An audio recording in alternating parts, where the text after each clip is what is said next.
as we get started on another part of Let's Play Pokemon White, I would just like to come back on something that I have said in the last video. I did not mean to insult or degrade or whatever anyone who has not played Mega Man 2. It's just that, it's one of the oldest classics, so I would expect most people, at least of a certain age, at least those who don't spend their time on like Call of Duty and Halo and whatnot, I would expect most people to have played it.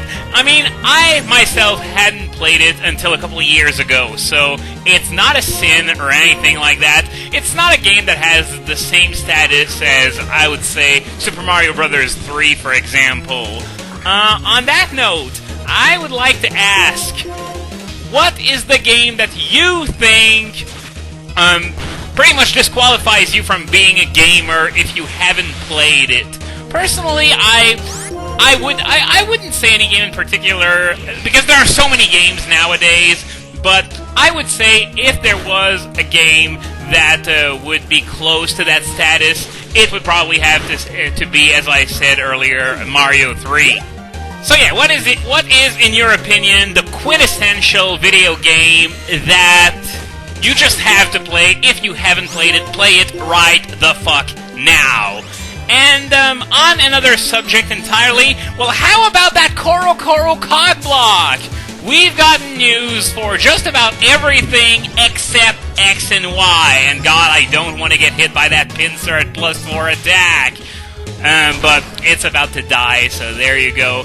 But yeah, the biggest and most interesting news has to be the event that is going to give Mewtwo both Unnerve and Hurricane. Hurricane's especially interesting because it gives it a niche as a range sweeper. It already had Thunder, but I don't know if it's going to turn out to be that popular because, Mewtwo uses Psy Strike, Aura Sphere, and Ice Beam almost always anyway. So, and here's a Protector, which evolves Rhydon into Rhyperior when you trade it with it.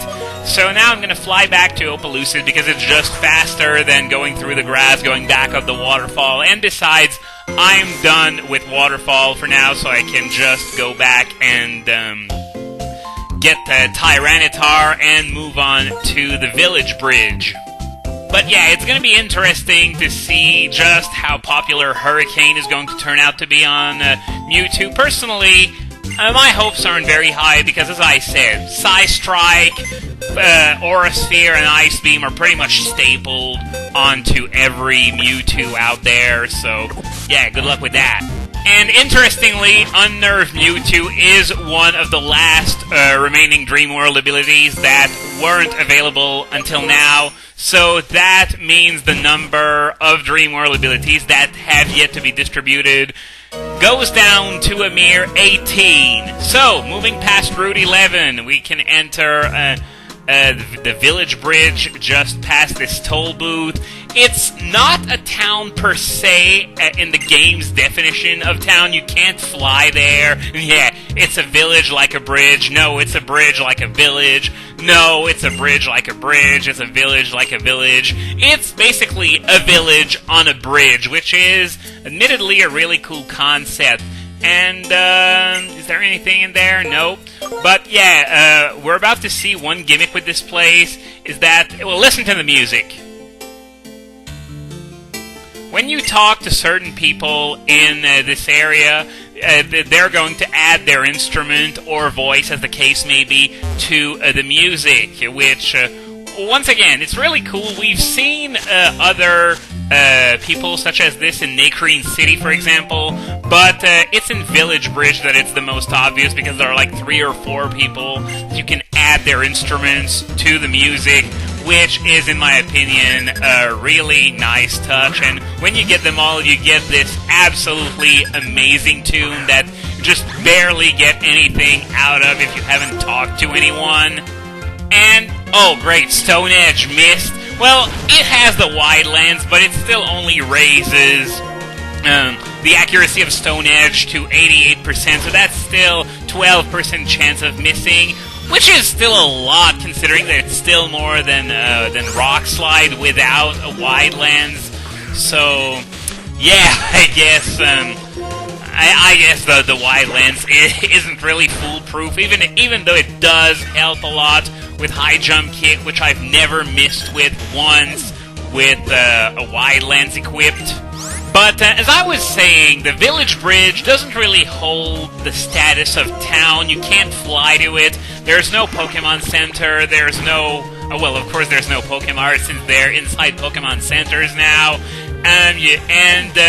Basically, its status is more like, for example, the Marvelous Bridge, the Driftvale Drawbridge, the Tube Line Bridge, and the Sky Arrow Bridge, all these kind of bridges that you can find all over Unova. This is by far the one with the most interesting gimmick, and of course, it has to be in the post-game. Of course, it's not in the post-game anymore in Black and White 2, but that's not the point. It's one of my favorite places in this game, just, for the ambience, the atmosphere, the music, once you get to talk to everyone. It's really cool. The notion of a village built on a bridge, just... I don't know, it's one of the better parts of Unova for me. Even though, Castelia is very impressive, unlike what anything before it did. But this place right here, I just absolutely love it. Oh, and I almost forgot, the event Mewtwo that I was talking about earlier also has Heal Pulse as a special move in addition to Hurricane. However, this is, of course, a doubles move, so unless you want to be really, really, really dumb and use Heal Pulse in singles, which anyone who's even done the slightest bit of Audino grinding will tell you it's an absolutely stupid idea. But, there are a few items hidden in this area, not in the grass, however, and leftovers! I didn't remember that being there! Oh, and this guy is going to start singing, so I'm going to let you enjoy the music for a bit.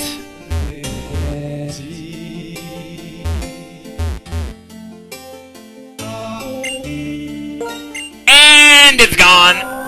Sorry, but I have to use Surf here. Whoa, that's right! The music continues even when you use Surf. That I did not remember about that, to be perfectly honest with you.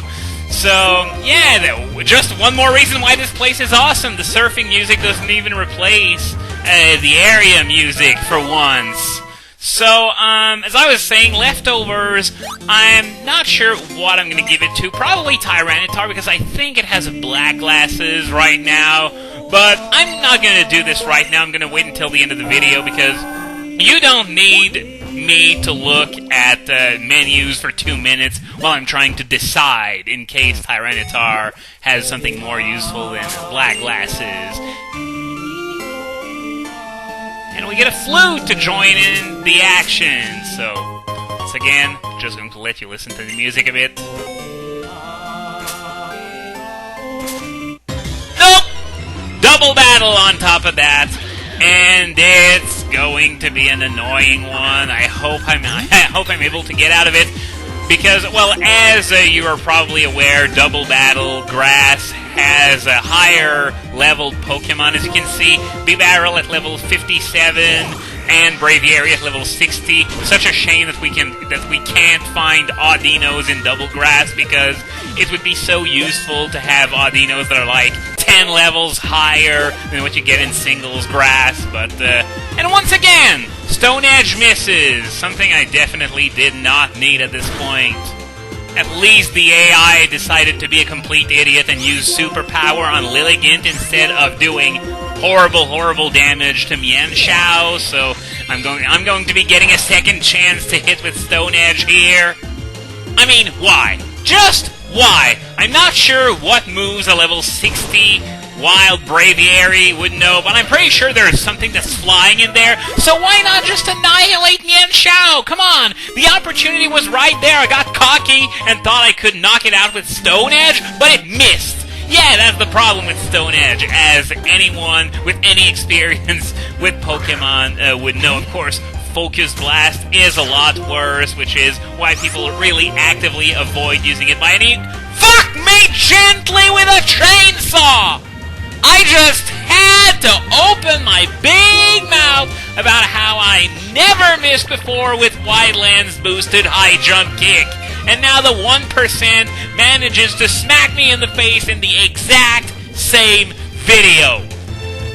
This is the Let's Player's curse at its finest. So, let's see what kind of positive thing has never happened to me just so I can abuse this gift that Let's Players have a little. Well, screw that. It's just... I just really hate when that happens. You know, I said it a few minutes ago, it never, ever, ever happened once. Of course it was bound to happen eventually, but minutes after I opened my mouth, what are the odds of that? Pretty high, actually, considering God hates all things that have to do with bragging while doing a Let's Play, apparently. But yeah, as I was saying, Focus Blast's accuracy is so horrible that people just try every excuse in the book to not use it whenever possible. For example, you will rarely ever see an Infernape that's mixed and actually running Focus Blast, or like a pure special Infernape with double stab. I can't ever seem to find one, because Focus Blast is substituted for close combat in nearly every case.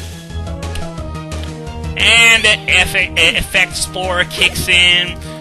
Stone Edge missed twice. I missed with Wildlands high jump kick, and now Effect Spore kicks in.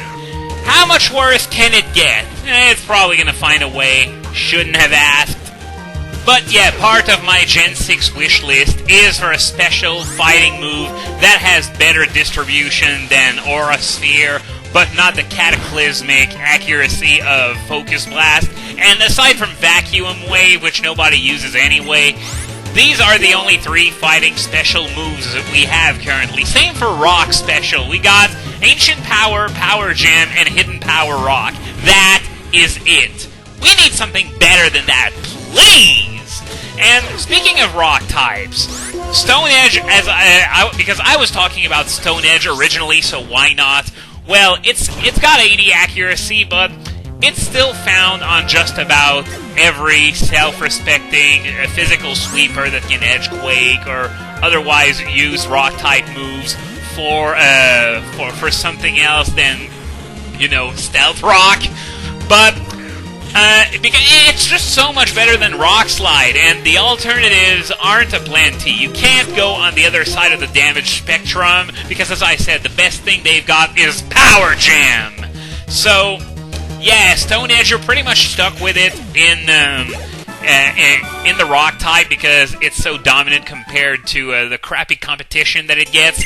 But then again, a lot of people will try to avoid using it unless they specifically need to use a rock-type move. Like, for example, if they want to finish off something, they are going to take their chances using something else that's more accurate than Stone Edge, just because they don't want Stone Edge to miss at the worst possible time.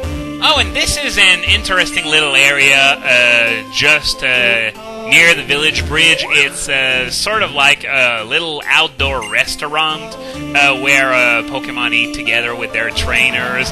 There is a trainer to fight here, the chef that you're seeing over there, and after that there's a little mini-game that you can do once every day to earn a prize.